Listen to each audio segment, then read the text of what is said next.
C'est Une sceptique à Salem, un épisode de crime, un roman policier ensorcelé, livre 2, écrit par Fiona Grace, lu par Maëvis.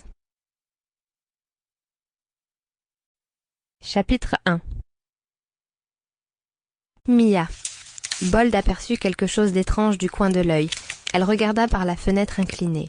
Y avait-il vraiment un gobelin vert géant en train de se promener dans la rue? Elle observa la créature vaciller sur le trottoir pendant un instant. « Oh, c'est un artiste de rue sur échasse !» réalisa-t-elle alors qu'il disparaissait au coin de la rue. Dehors, la zone piétonne de la rue Essex grouillait de touristes. Sous sa fenêtre, les cloches de l'Emporium Hatter tintaient à chaque passage de clients.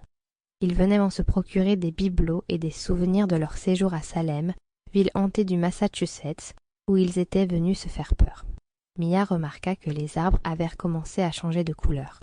L'automne approchait à grands pas et l'air commençait à se rafraîchir.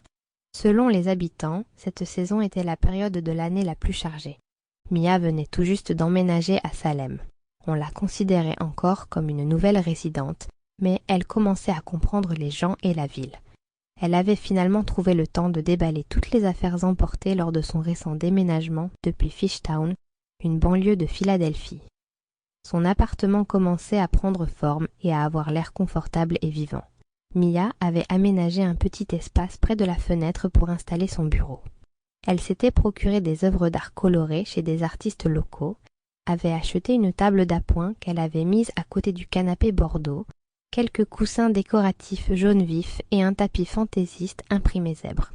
Le tout donnait un peu de vie à la pièce, car l'appartement était plutôt sombre. L'ensemble du mobilier était d'après-guerre, un style bizarrement revenu à la mode. Mia s'était fait plaisir en chinant dans les boutiques de Salem.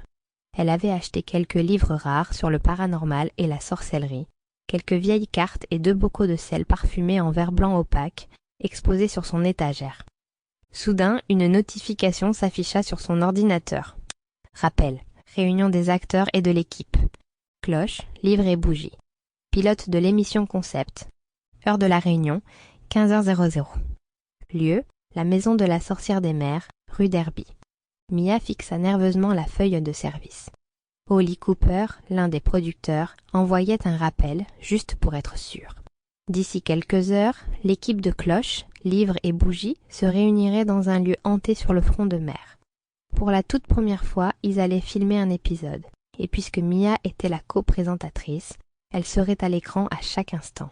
Il s'agissait d'une nouvelle expérience pour Mia, elle ressentait un trac énorme. Johnny Astor, le co-présentateur de l'émission et star Sample complete.